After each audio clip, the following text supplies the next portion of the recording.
Hey, future RBI governors, SEBI chiefs, and maybe even a UPSC topper or two. Ever imagine yourself like just whizzing through India on a high-speed train? Well, buckle up because today we're diving deep into something that's making those journeys safer and faster. Kavach India's very own automatic train protection system. Really is a fascinating system. Think of it as a guardian angel for trains, keeping them on track and preventing accidents. Hmm. If you're aiming for those top government exams, this is a must-know topic. So listen closely. Definitely is. And while you're at it, don't forget to hit that like button and subscribe to the channel so you never miss a deep dive. Today's explainer comes straight from the Press Information Bureau. PIB dated December 10th, 2024, and it's packed with details you won't want to miss. Oh, yeah. We'll uncover how Kavach works, its evolution, and its importance for India's railway future. A lot to unpack. Okay, so first things first. What exactly is Kavach and why all the buzz? Well, the name itself is quite fitting, Kavach meaning shield in Hindi. It really is a shield for trains designed to prevent accidents by automatically controlling speed and braking if needed. So it's taking over control from the driver. In a way, yes, but it's not just reactive. It's constantly monitoring a range of parameters to proactively avoid dangerous situations. So it's like having a super vigilant co-pilot, always looking out for potential hazards. Exactly. Imagine a train approaching a section with a speed restriction, maybe due to a curve or track work. Right. Kavach is communicating with trackside equipment, receiving real-time updates on the safe speed limit. Now, if the driver, for any reason, doesn't slow down in time, They're in trouble. well, Kavach steps in, automatically applying the brakes and preventing a potential disaster. Wow. That really does live up to its name. But how do we know it's actually reliable? Like, what's stopping it from malfunctioning? That's where the Safety Integrity Level, or SIL, comes in. Kavach has achieved SIL-4 certification, which is the highest level of safety integrity. Okay, I'm going to need you to break that down for me. What does SI4 actually mean in practical terms? Think of it this way. SIO means that the system is incredibly robust, and the probability of failure is extremely low. Oh, wow. We're talking about a level of reliability comparable to safety systems in aviation. Oh, wow. So like airplane level safety. Exactly. It Okay. signifies a very high level of confidence in the technology. That's impressive, especially considering that this technology is homegrown. Absolutely. Kavach is a testament to Indian engineering. It's not some off-the-shelf solution. It's designed and developed specifically for India's unique railway network and diverse terrain. Yeah, that makes sense. That makes it much more effective than any generic system. That's a really important point. Yeah. So it's not just made in India, it's made for India. Exactly. I'm curious, though, this didn't just appear overnight, right?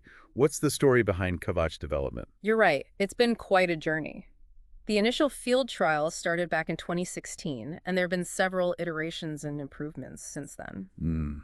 The first version 3.2 was implemented between 2018 and 2019. Then in 2020, Kavach was officially designated as India's national ATP system.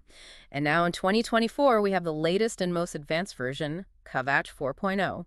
Version 4.0, that sounds like a major upgrade. Yeah. What are some of the key improvements in this latest iteration? One of the most significant advancements is the increased location accuracy. It's like giving Kavach even sharper senses. Okay. This precision is crucial, especially in complex railway junctions and yards. Version 4.0 also provides more detailed signal aspect information, kind of like a super accurate GPS for trains, and it enables seamless communication between stations through a robust network of optical fiber cables. Okay, so more accuracy, more information, better communication, basically a smarter, more reliable system overall. But I imagine implementing something this sophisticated across India's vast railway network is a massive undertaking. It's a huge project, no doubt. Think about all the components involved: trackside equipment, RFID tags along the tracks, a network of telecom towers for communication, and of course, equipping every locomotive with the Kavach system. RFID tags, those are like those little chips that transmit information. Right, I always see them on products in stores, but I never thought about them being used on railway tracks. Exactly. Those tags are crucial for providing real-time location and status information to the Kavach system. And as you said, it's a huge logistical undertaking. But the progress has been impressive. As of October 2024, Kavach has already been implemented on over 1,548 route kilometers, mainly in the South Central Railway and North Central Railway zones. That's a good start, but what about the rest of the network? The work is in full swing on the major Delhi-Mumbai and Delhi-Howrah corridors, which cover around 3,000 route kilometers. Wow. To give you a sense of the scale, over 4,960 kilometers of optical fiber cable have been laid, 378 telecom towers installed, and Kavach has been installed in 381 stations and 482 locomotives. And they were training a massive workforce to handle it all. Over 9,000 personnel have already been trained in Kavach technology at specialized institutes like IRISET. Wow, that's a lot of people. But it makes sense. All this technology is useless without skilled personnel to operate and maintain it. I'm starting to see why this is such a big deal for anyone interested in government and public policy. It's not just about train safety, it's about large-scale infrastructure development, technological innovation workforce training. Exactly. It touches on so many aspects of governance and development, and it's a great example of how India is leveraging technology to address real-world challenges. So for our listeners who are prepping for those competitive exams, pay close attention. This is the kind of topic that can definitely pop up. Yeah. But let's be realistic. All this sounds expensive. What's the financial commitment involved in implementing Kavach? Well, the trackside equipment, including the station equipment, costs around 50 lakh rupees per kilometer. Okay. And equipping each locomotive with Kavach costs approximately 80 lakh rupees. Those are some big numbers. They are. But remember, the cost of not having a system like Kavach is far greater. Think about the human cost of train accidents, the disruption to services, the economic losses. When you factor those in, the investment in Kavach becomes a no-brainer. It's about prioritizing safety and ensuring the smooth functioning of our critical transportation infrastructure. That's a good point. It's about a long-term vision and investing in a safer and more efficient future. Okay, we've covered a lot of ground in this first part of our Kavach deep dive, from understanding what it is and how it works to exploring the scale of its implementation and the financial aspects. But there's so much more to unpack. Stay tuned for part 2, where we'll delve deeper into the socioeconomic impact of Kavach and explore its potential applications beyond trains. Picking up where we left off, it's interesting how this Kavach project connects with some key concepts that are super relevant for anyone studying economics or public policy. Okay, give me the Econ 101. Well, think about the idea of externalities, those costs or benefits that impact someone who wasn't directly involved in a decision. When it comes to train accidents, there are massive societal costs. Loss of life injuries, economic disruption, Right. that go far beyond the immediate impact. Makes sense. So you're saying Kavach, by reducing those accidents, is actually addressing those broader societal costs. Exactly. It's not just about preventing trains from colliding, it's about protecting lives, safeguarding the economy, and making sure our transportation network runs smoothly. Kavach is a great example of how technology can be used to mitigate those negative externalities.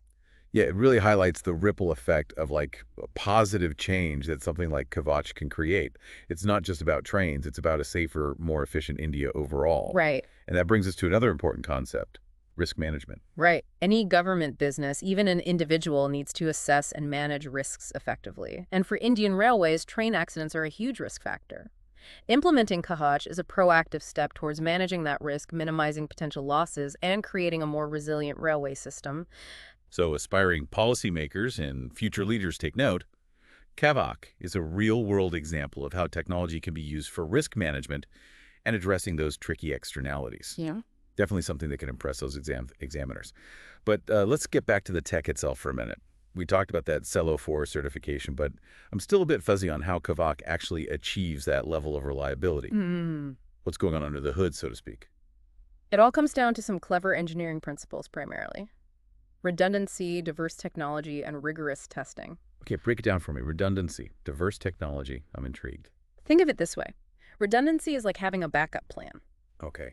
Imagine your car has 2 braking systems instead of just one. Right. If one fails, the other can still stop the car. Right. Kavach uses the same principle with multiple systems working together. If one component malfunctions, others can step in and prevent a major failure. So it's like a safety net within a safety net. That's really cool. What about this diverse technology idea? That means using different types of sensors and communication systems. This way, if one system experiences a glitch, there's a backup that uses a completely different approach. Oh, that's really smart. For instance, if the primary communication system goes down, a secondary system can kick in and keep things running. And of course, all of this is backed by rigorous testing. Yeah, of course. Every single component of Kavach goes through extensive testing to make sure it can handle different weather conditions, operational stresses, you name it. So it's not just about the tech itself. It's about designing the system in a way that minimizes the risk of failure. Yeah. It's making me feel a lot safer as a passenger knowing there's this invisible shield working to keep things on track. But I'm sure a lot of our listeners are wondering, how does all of this actually play out in a real-world scenario? Can you walk us through an example? Absolutely. Let's say a train is approaching a red signal, Okay. but for some reason the driver doesn't react in time. Maybe there's a distraction or a momentary lapse in concentration. Happened. The Kavach system on the train is constantly communicating with the trackside equipment, and it knows that the signal is red. So if the train doesn't slow down, Wow. Kavach automatically takes control, applies the brakes, and brings the train to a safe stop, potentially preventing a collision. Wow. So it really is like having that super attentive co-pilot who never gets tired or loses focus. But I imagine Kavach isn't just reactive. It's also working proactively to prevent potential problems. You got it. Kavach is continuously monitoring things like train speed signal aspects, track conditions, even the alertness of the loco pilot. Oh, wow. If it detects anything unusual or potentially risky, it alerts the driver and can even take preemptive action. So it's looking ahead almost. Exactly. Let's say the train is approaching a section with a speed restriction due to a curve. If the driver's going too fast, Kavach will issue a warning and, if necessary, automatically start slowing the train down to a safe speed. It's like having an early warning system that helps prevent accidents before they even have a chance to happen. Yeah. And that must have a big impact on the overall efficiency of the railways as well, right? Absolutely. By reducing delays caused by human error or unforeseen events, Kavach helps ensure that trains run on time. This means fewer delays for passengers, more reliable freight transport, and ultimately a boost to the economy. So it's not just about safety. It's about optimizing the entire railway system. I'm curious about like the human element in all of this. How has Kavach been received by the people who actually work on the railways, the train drivers, signal operators, maintenance crews? Well, any new technology, especially one as transformative as Kavach, can initially face some resistance. Change can be challenging. Right. But from what I've gathered, the response from railway personnel has been largely positive. Really? Why is that? For one thing, it makes their jobs easier and safer. Okay. Drivers especially appreciate the added peace of mind knowing that Kavach is there to back them up in critical situations. It reduces their workload and stress levels by providing that extra layer of safety and support. It's like having a reliable partner watching your back. Yeah. But I imagine there's a learning curve involved in getting used to this new technology. Yeah, definitely. And that's why training is such a vital part of the Kavach implementation. Indian Railways is putting a lot of resources into training programs to make sure that everyone from drivers to maintenance technicians is comfortable and competent using the system. And as we mentioned earlier, over 9,000 people have already been trained. That's a clear sign of the commitment to making this transition as smooth as possible. It really shows how this project goes beyond just the technology itself. It's about the people, the training, the whole ecosystem that needs to be in place to make it work. Absolutely. You can have the most advanced technology in the world, but if people don't know how to use it properly or if they don't embrace the safety culture, it's not going to be effective. It's about finding that balance between technological innovation and human responsibility. Yeah, well said. Okay, we've talked about the technical aspects, the human element. But what about the economic impact? You mentioned earlier that Kavach could boost the economy. But how exactly does that work? Well, for starters, think about the cost of train accidents.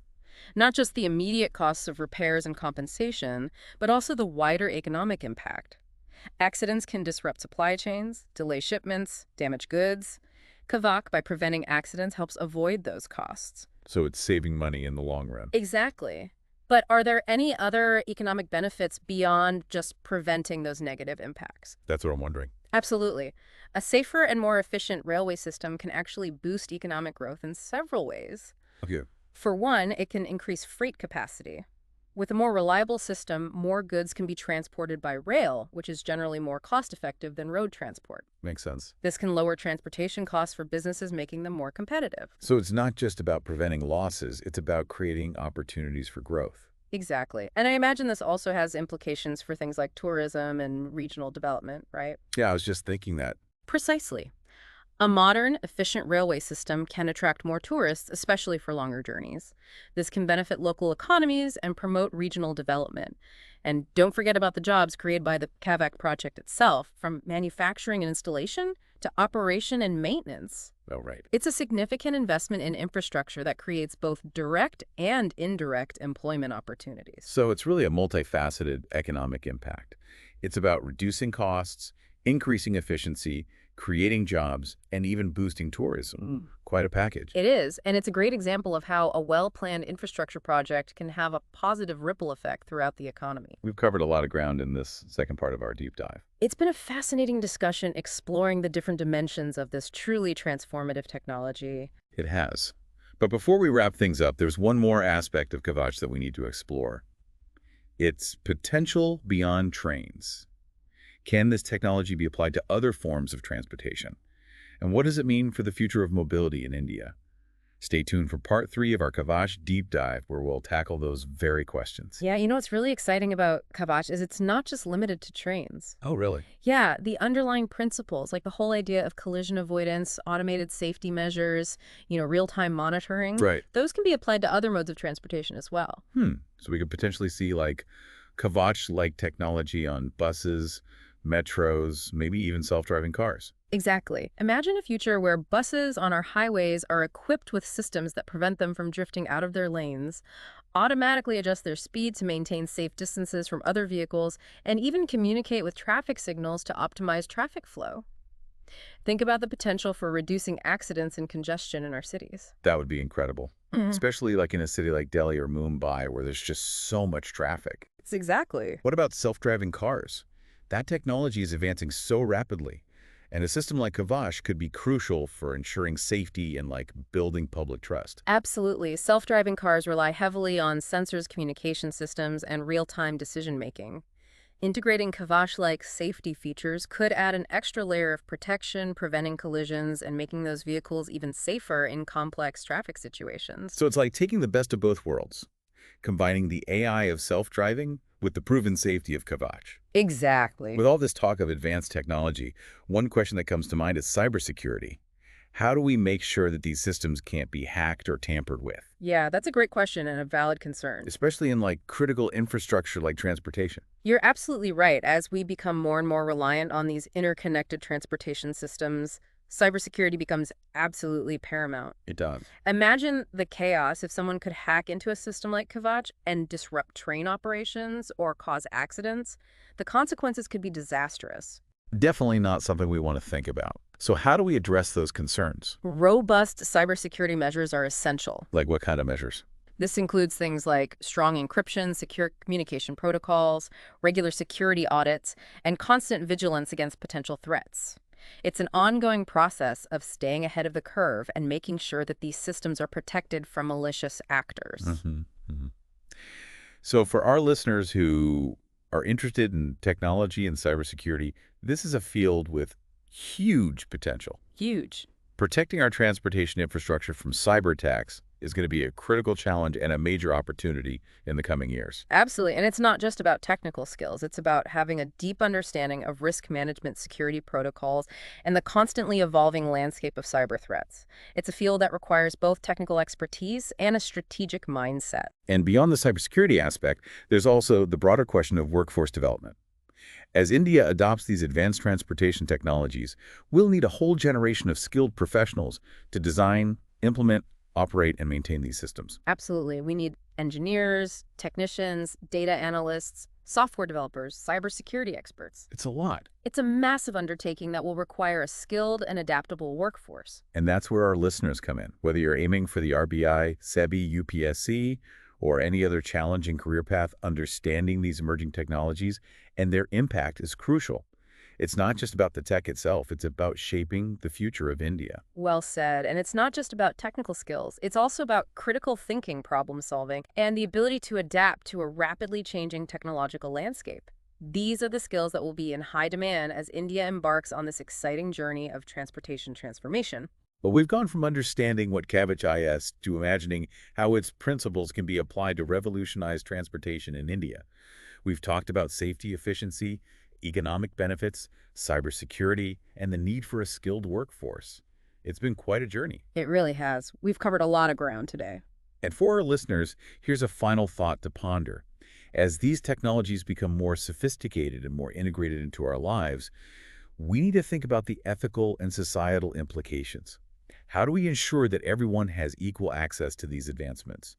How do we address potential job displacement as automation increases? These are tough questions, but they're ones we need to start grappling with now. Yeah, I completely agree. Technological progress is at its best when it's guided by a thoughtful consideration of its broader impact on society. Well said. And on that note, we've reached the end of our Kavach deep dive. Don't forget to hit that like button, subscribe to the channel, and click the bell icon for notifications so you never miss an episode. Until next time, stay curious, stay informed, and keep those brains